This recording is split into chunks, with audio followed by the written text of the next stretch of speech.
what is a solo firm? What is a small firm? What's a medium-sized firm? And what is a large firm, right? What are we talking about? So solo is just 1 to 3 people. Maybe you have some paralegals, but generally solo is 1 to 3. Now, surprisingly, most immigration firms throughout the world are all primarily solo, right? They don't even make it to the small one, right? They're mainly a single practitioner. Sometimes they don't even have an office, and they have a few paralegal secretary, and that comprise the majority of immigration practitioners. Then we move on to the small firm. Small firm range anywhere between 3 to about 30. Though that's considered small, right? Now, mom and pop shop, liquor store, 10 people, 20 people, but a small firm generally goes up to 30, and that's still considered pretty small. Then we're talking about medium-sized firm, which is anywhere between 30 to 100. And then large firm, this is huge, big scale, it's over 100. Now, a lot of times these big firms that have over 100 attorneys, they might not all practice immigration law. In fact, a lot of big firms that have over 100 attorneys, they might actually act kind of like a small firm because there's only 5 attorneys or 3 attorneys with some paralegals, right?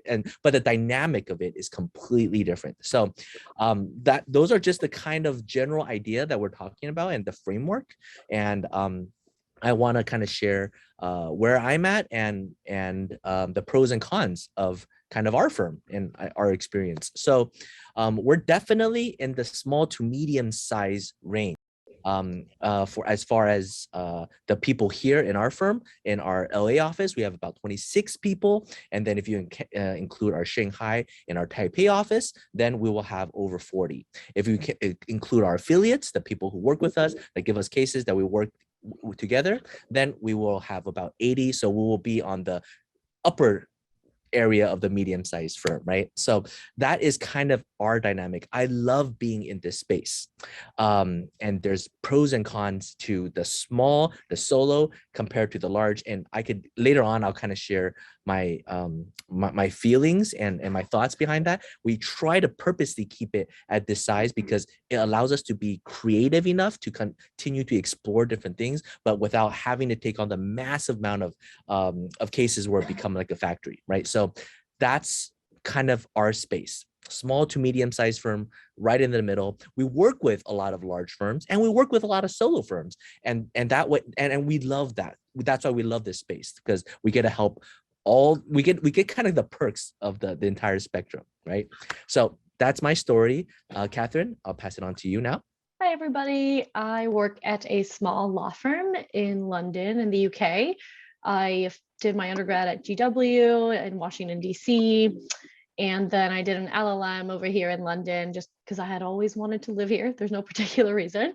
And I networked my way into this job, and I've been here for the last 4 years.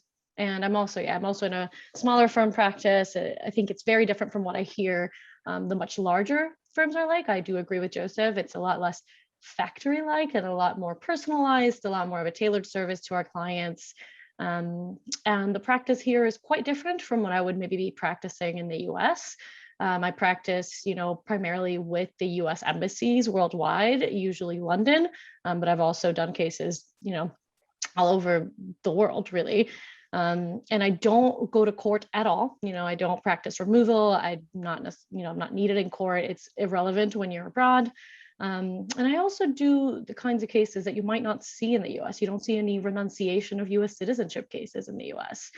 So that's something that's unique to my practice, as well as treaty visas is something that's most often seen abroad. So quite a different practice from what you would expect from domestic attorneys. Hello, everybody. My name is Nicholas Morales. Thank you so much for having me. I'm a true solo attorney here in Southern California, Los Angeles.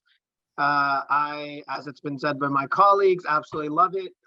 So I've been on my own for about 4.5 years.